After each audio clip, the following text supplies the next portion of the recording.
이게 가장 악질인데 네. 요거는 어떻게 딱히 방법이 없어. 노답. 노답이야 이게. 노답이야. 어. 이사 당일 대출은 뭐냐면 집주인이 있겠어요? 딱 봐도 사기치과가 생겼잖아. 관상안과학이라고 볼이 막 욕심이 그냥. 또 이 선량한 아저씨는 또 임차인이 또 왔어. 아 진짜 어떡하면 좋아. 그래서 이제 집주인이 임차인이랑 전세 계약을 했어. 예를 들어서 이제 3억짜리 집이 있는데 2억에 전세 계약을 했어요. 딱 보니까 전세가율도 보니까 대충 3억에 2억이면 돈 떼일 일은 없겠네. 이러고 계약을 딱 했단 말이야. 네. 그래서 이제 이사를 딱 하는데 이사하는 날 전입신고 딱 할 거 아니에요. 이삿짐 옮기고. 네. 그날 집주인이 대출을 받는 거죠. 이렇게 하니까 이제 질문을 하시더라고. 아니 당일날 대출이 실행이 돼요? 아니 미리 신청해 놓는 거죠. 대출을. 근데 이사하기 첫날까지는 다 조회해가지고 대출이 있는지 없는지 한 번 더 볼 거 아니야. 부동산에 체크할 거 아니야. 그러니까 실행만 당일에 하는 거야. 그러니까 이사 당일날 실행을 하는 거야. 자 그러면 이제 무슨 일이 생기냐면 실행을 아직 안 했으니까 등기부등본에 안 나올 거고 이사하는 날 아침에 예를 들어서 이제 이 사람이 대출을 실행을 했다고 쳐봐요.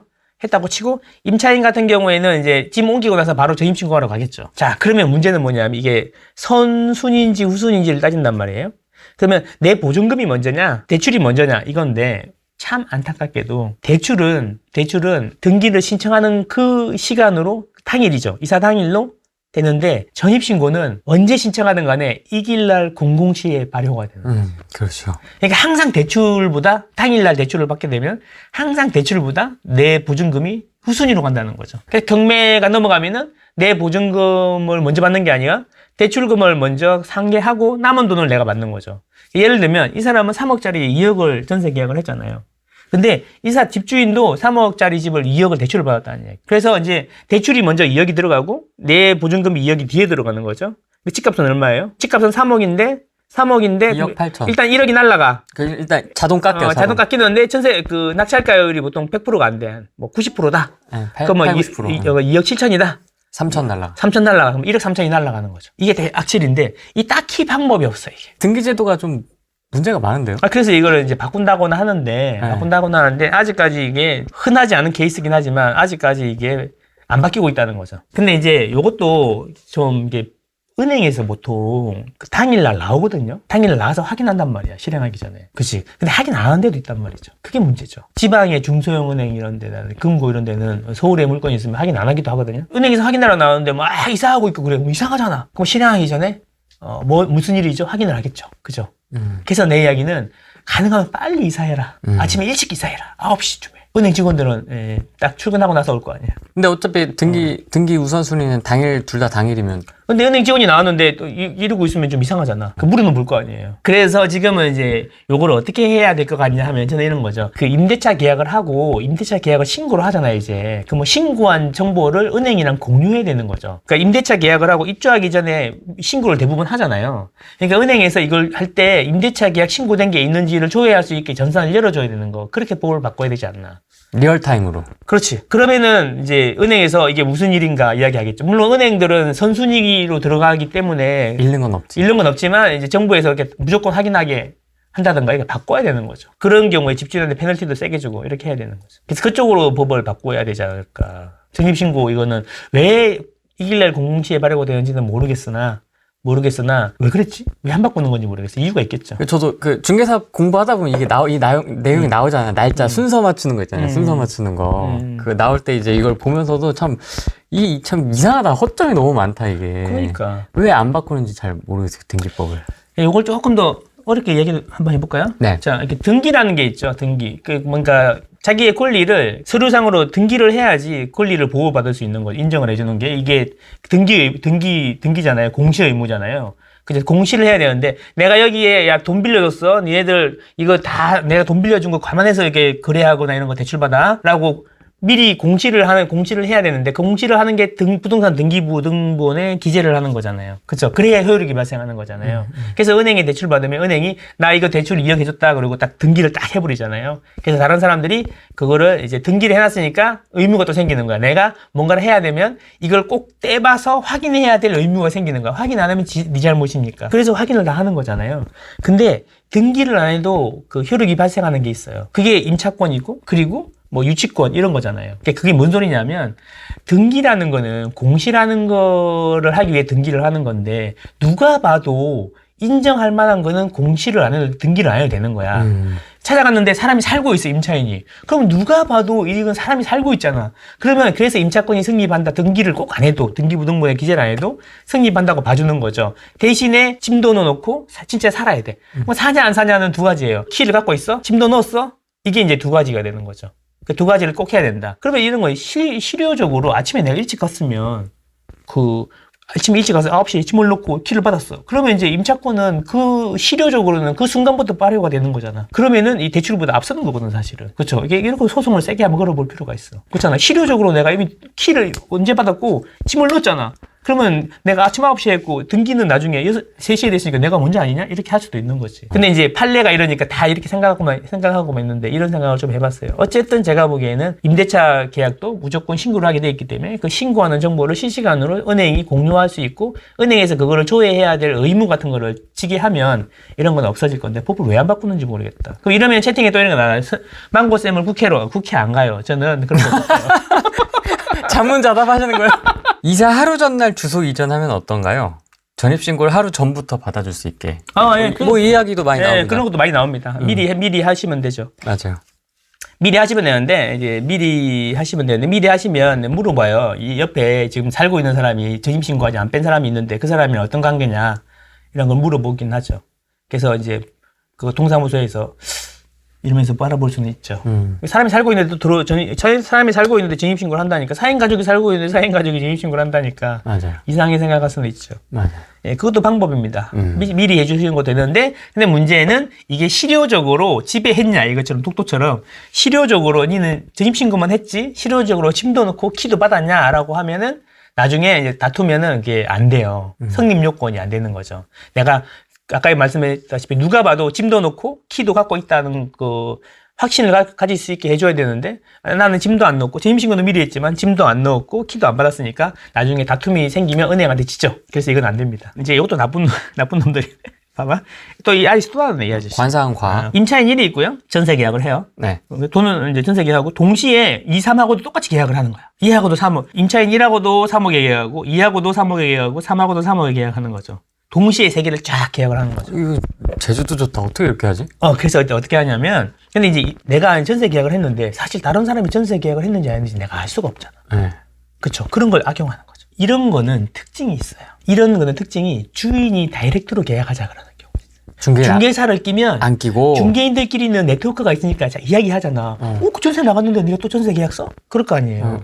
그러니까 이런 경우에는 주인이 직접 계약을 하자는 특징이 있고 또는 아주 멀리 있는 중개사.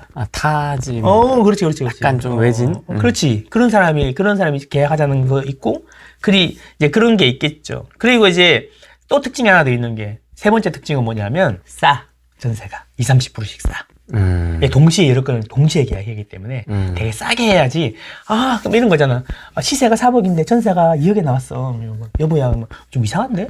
주인이 직접 계약하지. 이상한데? 인터넷 찾아보니까 사기 있다던데? 막 이러면서. 그러면은, 그래도 너무 싸잖아. 어떻게, 이제 이러는 거죠. 그러면 의심해봐야 된다는 거죠. 그래서 조금 주인이랑 직접 계약해서 좀 위험할 것 같긴 한데, 너무 싸서 자꾸 갈등되게 만들어야 되니까 가격을 싸게 해야 되는 거야. 이거는 중개사를 끼고 하면 조금. 그렇죠. 그러니까 이런 경우에는 무조건 싸다고 계약하지 말고, 주인하고 직접 계약하지도 말고, 웬만하면 중개사하고 끼고 계약하는 게 좋다. 이건 그렇게 하면 거의 되겠죠. 그리고 법적으로도 자기가 그 전입신고를 이제 신고하러 갈 거 아니에요. 임대차 계약 쓰면 자기가 신고하러 가는 게 좋아요. 가서 신고를 하면서 다른 사람들이 여기 전입되어 있는 사람이 누구 있는지 그거를 열람해달라 그러면 열람을 해줘요. 자기는 이해관계자이기 때문에. 그런 거 확인해 볼 필요도 있죠. 전입세대 열람. 전입세대 열람. 네. 그러면 첫 번째 계약한 임차인의 이 선량한 이 초록색 옷은 자기는 모르겠지만 2번, 3번은 가보면 임차인 1이 이미 계약을 했겠죠. 그래서 이 2, 3이 계약을 안 할 거니까 이 임차인 1이 돈을 크게 뗄 일은 없겠죠. 어쨌든 다이렉트로 계약하거나 중개사 통하지 않는 거는 안 하는 게 좋다. 그렇죠. 예, 그런 게 좋다. 싸면 의심해야 돼. 싸고 좋은 건 없어. 근데 요것도 재밌는데 이것도 의외로 많아요. 쏘쏠하게 전세를 월세로 계약. 이게 뭔 소리냐. 이 할아버지가 집주인인데 할아버지가 외국에 있는 거야. 그런 경우 있잖아요. 네. 주재원으로 나갔다든가. 그러면 이제 이 중개를 의뢰하잖아요. 그럼 이 중개사가 또 보니까 나쁘게 생겼잖아, 보니까. 가면을 쓰고 있어요. 가면을 쓰고 있어. 그래서 이 사람한테 전세 계약을 하는 거야. 근데 집주인은 월세로 내놓은 거지. 집주인은 월세로 내놨는데 예를 들면 뭐 5천에 200에 내놨어요. 그러면 이 사람은 5천에 200으로 하는 게 아니라 5억에 전세 계약을 하는 거야. 전세 계약을 해. 그래서 전세 계약을 하고 자기 주머니로 받는 거죠. 중개인 주머니로 받는 거죠. 그 중개인 주머니로 받고 그 다음에 한 달에 5천만 원 보내주고 5천에 200에 계약했다고 주인한테 이야기해야 되니까. 그래서 5억 받아가지고 4억 5천 원 주머니 챙기고 5천만 원 보내주고 다달이 이 사람 이름으로 200씩 입금해 주는 거예요. 그러면 당장 4억 5천이 생기잖아요. 예, 실제로 이런 경우가 있습니다. 이게 문제는 이게 중개인이 하는 게 아니라 남편이 와이프한테는 월세 계약한다 그러고 남편이 전세로 계약하는 경우도 있더라고요. 우리 동네에서 이런 일이 터졌어요. 도박에 빠진 거야. 땡겨야 되니까. 주식에 빠져갖고 와이프 몰래 돈을 땡겨야 되니까 와이프가 절대 하지 말라 그러니까 와이프한테는 월세 계약했다 그러고 자기는 전세 계약하고 돈을 착복을 한 거지. 이런 집 많겠는데? 많겠지. 코인 뭐 이런 거. 그렇지. 그러니까 여러분 남편이 주도적으로 막 갑자기 월세 계약을 한다 그러면 그 부동산 계약서 갖고 오라 그래갖고 부동산 가서 물어봐야 된다는 거죠. 그러면 이제 이건 어떻게 막을 수 있겠어요? 집주인은 반드시 중개인한테 위임장을 써줘야 돼요. 중개인이 위임장을 써야 되는데 그 위임장이 있는지 없는지를 첫 번째 확인해야 되겠죠. 근데 위임장을 가라로 만들 수도 있잖아요. 그리고 집주인이 실제로 이제 그 위임한다고 했을 수도 있잖아요. 그렇죠. 그래서 위임장을 제일 먼저 확인을 해야 되고 그 다음에 계약금을 넣기 전에 반드시 집주인하고 통화를 해야 됩니다. 여기 지금 전세 계약을 하는 거고 전세 계약을 하는 거고 이렇게 입금하면 됩니까? 라고 물어볼 거란 말이죠. 그럼 중개인 계좌니까 중개인 계좌로 입금하는 게 맞냐 그러면 대부분의 경우는 뭐라고 그러죠? 말도 안 되는 소리 하지 말라고 하겠지만 이 사람이 그렇게 허술할 리가 없잖아요. 이 집주인을 하나 만드는 거죠. 이 사람이 형한테 짜고 집주인 역할을 해라. 전화 받으면 이렇게 얘기해라. 그러면 자기 이제 주민번호도 말하고 다 말하고, 그래서 집주인 계좌로 그냥 내가 외국에 있어서 그런데 내가 뭐 이렇게 사업하고 뭐 이렇게 세금 이런 문제로 내가 내 통장으로 직접 못 받으니까 그 집주인 계좌로 입금하시면 된다. 이렇게 하면은 보이스피싱하고 똑같잖아. 그러네요. 할 수밖에 없잖아. 그러네. 그렇죠. 그러니까 반드시 주인 계좌로 입금해야 된다는 거죠. 그리고 내 계좌로 자꾸 다른 사람 계좌로 입금해라 그러면 무조건 의심을 해야 된다는 거죠. 그죠? 집주인을 본 적이 없잖아요. 가상의 인물인데. 순진한 사람들은 또 속을 수가 있다. 뭐라 그러냐? 또 이런 거지. 요게 5억이 아니고 1억짜리라고 생각해봐요. 그리고 이 사람이 여러 개를 관리한다고 생각해봐요. 실제로 그런 사고가 많아요. 원룸을 월세 받아달라고 몇 개 놨는데 20개 정도 되는데 이 사람이 다 전세로 나가지고 돈을 다 착복하고 있는 거지. 그런 경우 되게 많단 말이에요. 맞아요. 그럼 뭐라 그러냐? 아니, 주인하고 통화 한번 해볼게. 그럼 주인은 이제 가로로 한 사람하고 통화를 해봐. 그리고 여기다가 입금하는 게 맞아요. 이 젊은 사람이 왜 이래? 이 사람이 나랑 30년 지기야. 동창이야. 동기 동창이야. 그래서 나를 믿고 그냥 하면 된다니까? 의심이 많네. 그것도 얼마나 된다고 그래. 막 이렇게 해버리면 할 말이 없는 거지. 내가 여기서 부동산을 말이야. 몇 년을 했는데. 부동산을 30년 했는데. 그치. 부동산 한 거랑 속이 시꺼먼 거랑 뭔 차이가 있냐고. 뭔 상관이 있냐고요. 그죠? 그렇죠. 그래서 이렇게 해서 5가지 정도가 대표적인 케이스니까, 웬만하면 이런 거 그냥 딱 봐도 그렇잖아요. 시세 대비 높은 전세가다 그러면 보증보험을 드시는 게 좋고, 네. 그리고 공인중개사랑 하시는 게 좋아요. 저는 공인중개사는 아니에요. 공인중개사랑 하시는 게 좋다. 복비 주더라도. 그런 거 하라고 돈 내고 하는 거 아니겠습니까? 그리고 너무 싸면 의심하고 주인이 직접 계약하자 그러면 의심하시고, 그리고 이제 막 빌라를 새 빌라라고 막 2억 3억에 전세 들어가시는 분들이 있는데, 네. 여러분이 잘 찾아보면요, 아파트도 2억 3억 전세인 거 많거든요. 아파트는 좀 오래되고 낡았지. 근데 이제 그런 게 있어. 대단지, 그 아파트 단지에서 느끼는 그 누릴 수 있는 게 분명히 있단 말이에요. 그런 부분을 생각해서 나는 웬만하면 아파트 사시고 빌라는 월세로 사시는 게 좋다라고 말씀을 드리거든요. 그러면 이제 월세 같은 경우에는 보증금이 있잖아요. 보증금을 또 많이 달라는 경우가 있어. 반전세 수준으로. 그런 것도 우리 고민을 해봐야 돼. 그런 경우에 대부분 선순위로 대출이 있단 말이에요. 선순위 대출이 있는데, 예를 들어 이 집이 시세가 통으로 30억인데 대출이 10억밖에 없으니까 너 1,000만 원, 1억 정도는 괜찮다. 그냥 알고 봤더니 전부 다 그냥 20호가 있는데 20호가 전부 다 1억 5천씩 전세를 들어가 있어. 그러면 이제 경매 넘어가면 제일 뒤에 들어간 사람은 싹 나가는 거예요. 그죠? 그런 문제가 있단 말이에요. 그러니까 이제 보증금이 좀 커지면 우리가 그때 좀 알고 있으면 좋은 게 우선 변제권이라는 게 있단 말이에요. 서울 같은 경우에는 보증금 범위가 일정 범위 이하면 경매가 넘어가도 우선 변제해 주는 거죠. 최우선은 아니에요. 우선 변제해 주는 거죠.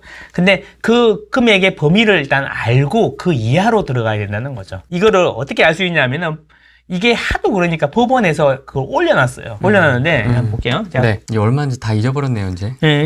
그렇지. 맨날 바뀌었다 그리고. 그렇죠. 보시면 이 동네마다 틀리는데 서울특별시나 치카시 옛날에 왜 치카시? 90년도니까요? 그렇죠. 이게 뭐냐면 기준 시점이 있거든요.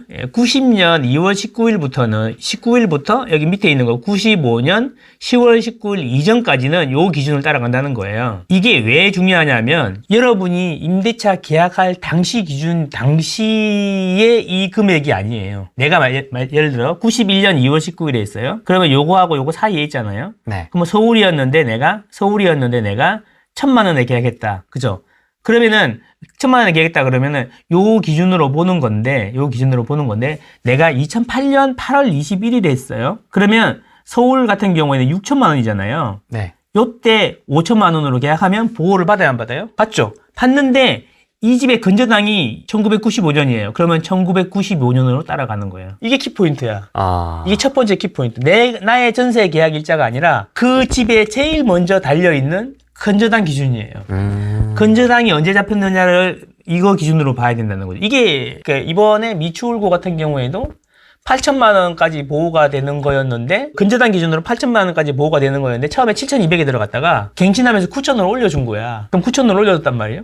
그러면 이제 계약 갱신할 때는 9,000도 보호가 되는 거였는데 사실은 그 집에 처음으로 그 건저당이 잡혀 있는 게 8,000까지만 보호가 된 거지. 처음 들어갈 때는 그래서 우선 면제 보호를 받을 수 있었는데 갱신할 때 넘어버린 거지. 그래서 보호를 못 받은 거예요. 10원도 안 내줘요. 이게 첫 번째 포인트예요. 뭐다? 그 집에 제일 먼저 달려있는 건저당 기준으로 이거 이하여야지 보호가 된다 이런 거죠. 그런데 두 번째 포인트가 있어요. 2,000만 원 이하니까 2,000만 원이 다 보호되는 게 아니고 2,000만 원 이하면 700만 원까지만 보호해줘요. 이게 키포인트죠. 두 번째 포인트.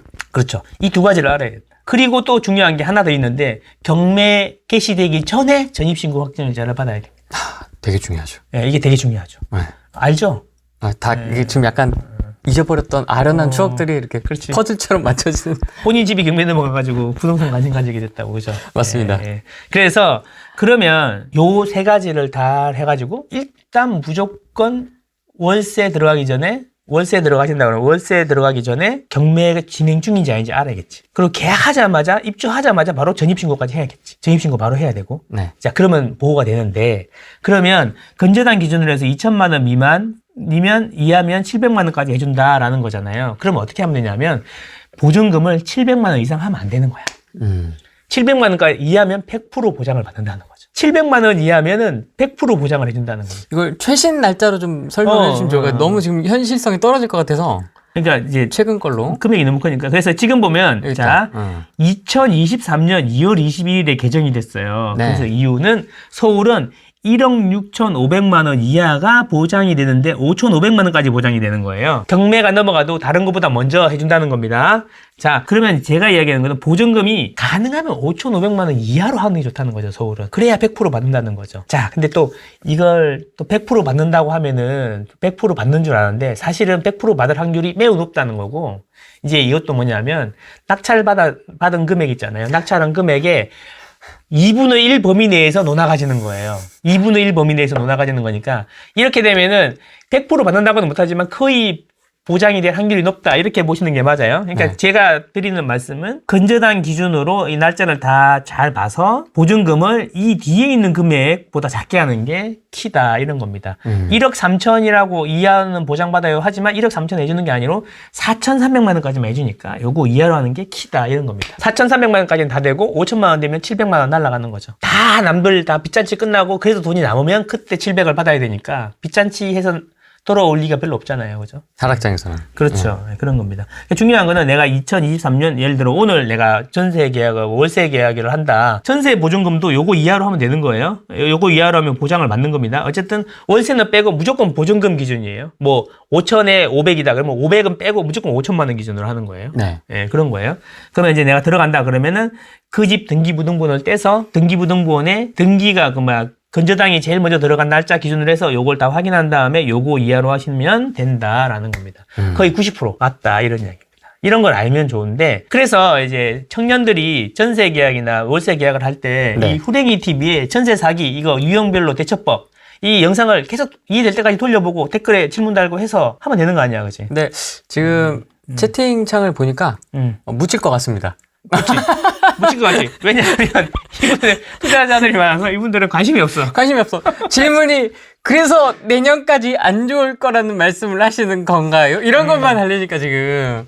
그죠? 이게 되게 중요한 영상인데, 우리 청년들이나 이렇게 아는 사람들 있잖아. 좀 이렇게 좀 줘봐요. 공부하라고 이렇게 좀 알려줘요. 좀. 네, 그래서 그랬잖아. 오늘 별로 안 좋아할 거라고. 저만 재밌는 것 같아요, 저만. 나만 재밌어. 별로 안 좋아할 거라고 그랬잖아요. 왜냐면 저는 실제로 제가 망고쌤 인터뷰할 때도 말씀을 제가 채널에 가서 말씀할 때도 제 집주인이 경매를 당해서 경매를 좀 되게 흥미롭게 처음에 입문을 하게 됐죠. 어떻게 보면 간접적으로 친절하게 문도 다 열어주고 와서 보세요 이러고 이제 다 보여주고 했단 말이죠. 이제 입찰하려고 하시는 분들한테 다 보여줬단 말이에요. 그래서 이제 결국에는 맨인 블랙 검은 정장 입은 두 사람 이제 경매꾼이죠. 명함 들고 있죠. 네, 하면 사실 그것도 다 이제 만든 투자자 어떻게 보면. 그래서 그 사람들이 이제 낙찰을 받아서 그 사람들하고 이제 재계약을 하고 이제 무탈하게 이제 재계약해서 졸업하고 이제 나왔는데 재밌어요. 이런 내용들이 약간 아련한 추억들 10몇 년 전에 한번 당해보면 알아. 네, 아주 재밌습니다. 자, 여기 보면 전세 잘 빼는 법 좀 알려주세요. 막 이러고 계시네요. 갭 작게 맞추는 법 이런 거요. 무피 어떻게 맞추나요? 이런 거. 무피는 다른 세입자의 보증금을 레버리지로 하는 거기 때문에 빚이잖아요. 그러니까 이게 하락하면 예, 어떻게 방법까지 다 확인해봐야 되는데 이제 저는 이렇게 생각해요. 오피스텔 같은 것도 그렇고 빌라도 그렇고 이제 전세가 많이 빠져봐야 2천만 원, 3천만 원, 심하게 5천만 원 이런 건데 그게 한두 개면 커버가 되겠죠. 어떻게든. 커버가 되는데 그게 10개, 20개, 100개가 되면은 유혹이 생기는 포기하고 싶은 유혹이 생기고 실제로 포기할 수밖에 없게 되잖아요. 그러니까 한두 개 하시고 이런 거는 저는 크게 문제가 없다고 생각해요. 자기 판단해서 하는 거니까. 근데 이거를 옛날에 한참 광고하고 이런 사람들 이야기처럼 10개, 20개, 100개 하는 것은 결국에는 자기뿐만 아니라 자기를 믿고 들어온 세입자까지 공멸로 가는 거니까 그런 것들은 우리 아무리 투자라고 아무리 돈이 좋다지만 그런 것들은 좀 생각해 볼 필요가 있다는 거지. 남이 어떻게 되든 나만 잘 되면 된다 이런 생각을 안 가지시겠지만 대부분 그런 행동은 조금 우리가 투자자지만 생각해 볼 필요가 있다. 저는 이렇게 생각합니다. 그렇게 안 해도 부자 될 수 있어요, 여러분. 맞습니다. 남의 불행을 지렛대 삼지 말자 이런 이야기죠. 하지만 법의 테두리 내에서 약간은 그래도 투자는 머리가 차가워야 되지만 마음은 따뜻해야 된다 이런 말씀 드리고 싶습니다.